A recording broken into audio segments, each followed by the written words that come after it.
Mr. President, when polls ask Americans what issues are most important to them, one topic seems to score high every time: jobs and the economy. It's not surprising. The American people have had a rough time over the past few years. The Obama years were characterized by long-term economic stagnation. Jobs and opportunities were few and far between. Wage growth was almost non-existent, and yearly economic growth alternated between weak and woeful. During the last year of the Obama administration, years, I might add, after the recession ended, economic growth averaged a dismal 1.5%. That's barely half of the growth needed for a healthy economy. Now, there have been some encouraging signs over the past few months. Economic growth for the second quarter of 2017 was stronger.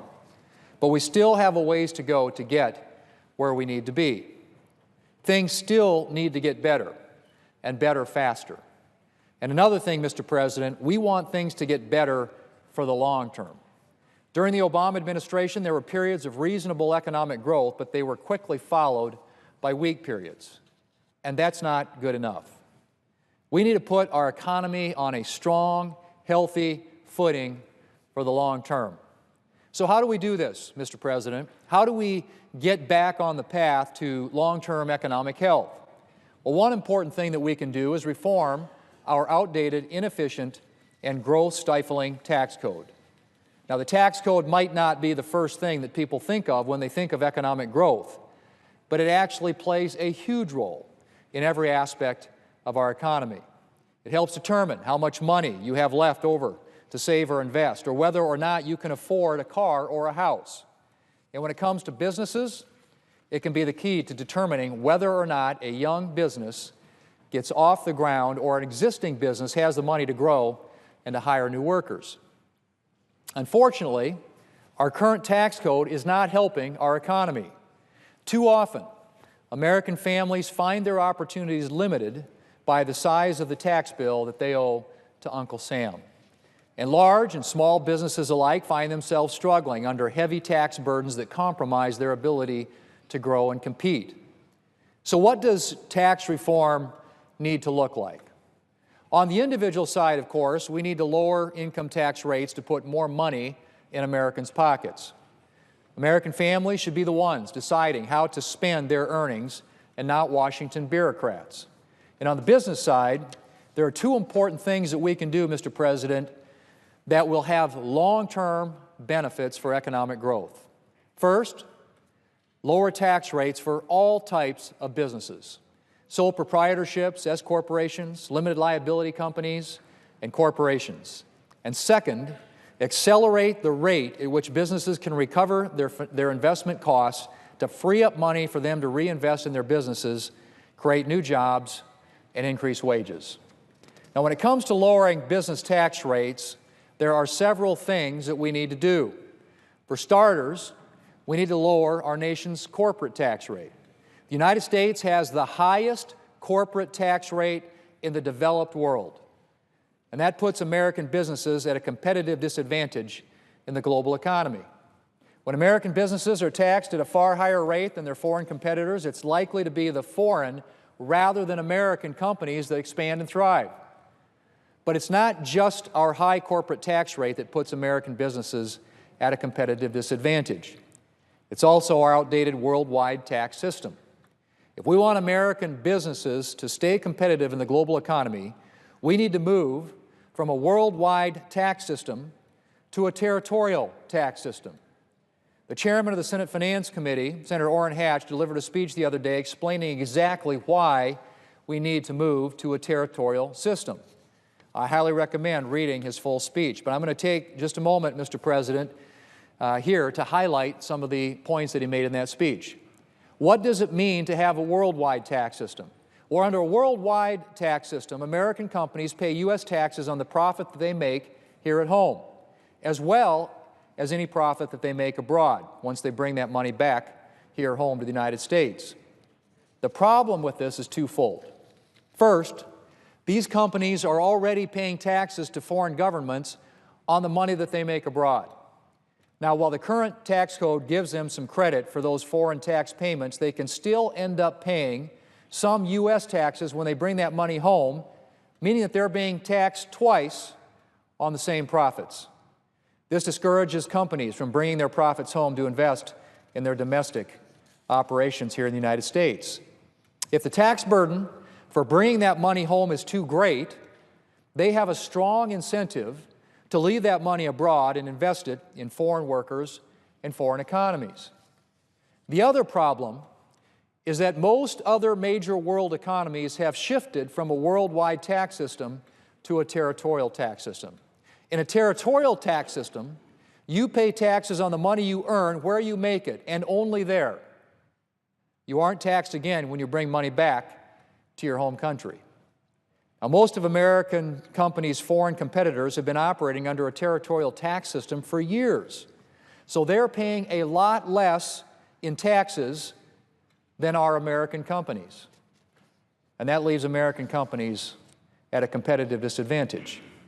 These foreign companies can underbid American companies for new business simply because they don't have to add as much in taxes into the price of their products or services. By moving to a territorial tax system here in the United States, a move that's supported, by the way, by members of both parties, we can put American companies on an even footing with their global competitors.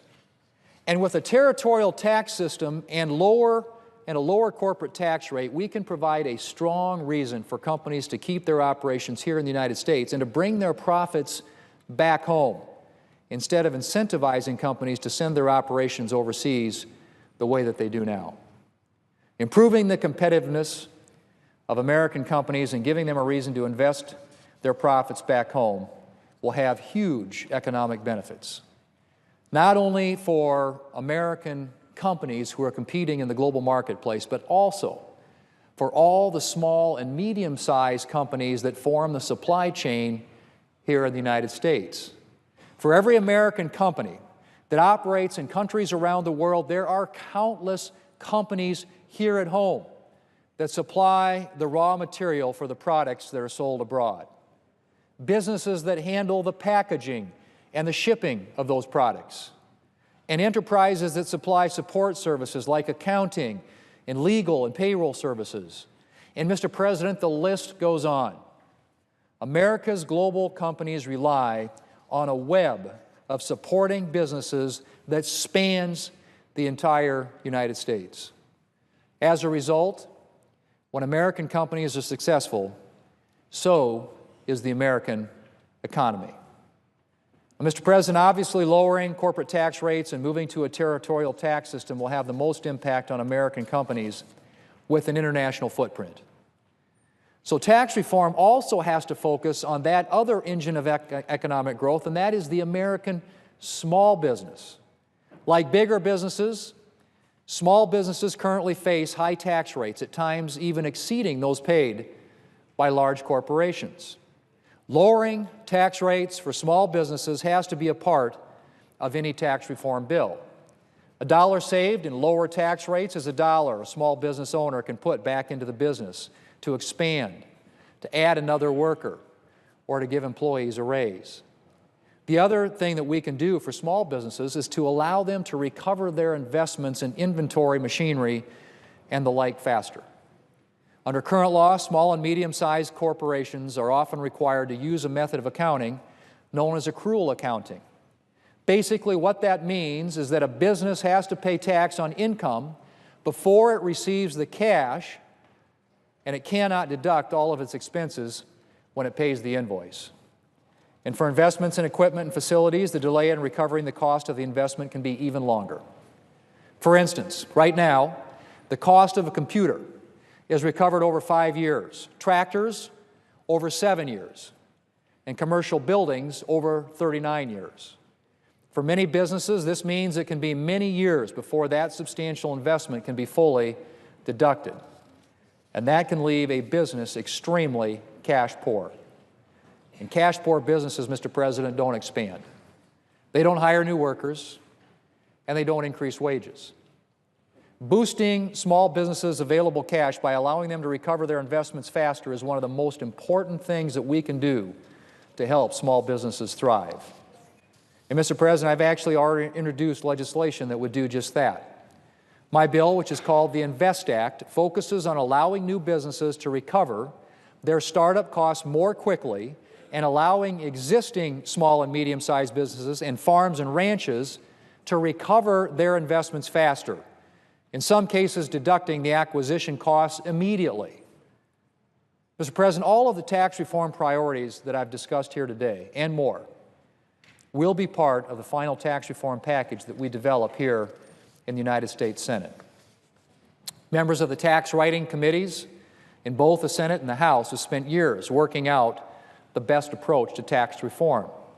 And both committees have redoubled their efforts this year, even as the Senate and the House took up a variety of different priorities.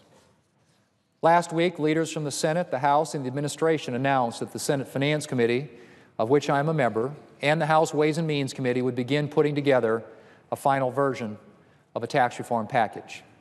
Our goal is for the Senate and House to take up and pass the legislation sometime this fall. And I'm looking forward, Mr. President, to working with Chairman Hatch and all of my colleagues at the Senate Finance Committee to put together that final bill. Because American families and businesses are counting on us to enact a tax system that works for them and not against them. And that's what we intend to give them. Mr. President, I yield the floor. And I suggest, Mr. President, I would ask unanimous consent that quorum calls during consideration of the Ray nomination be charged equally to both sides.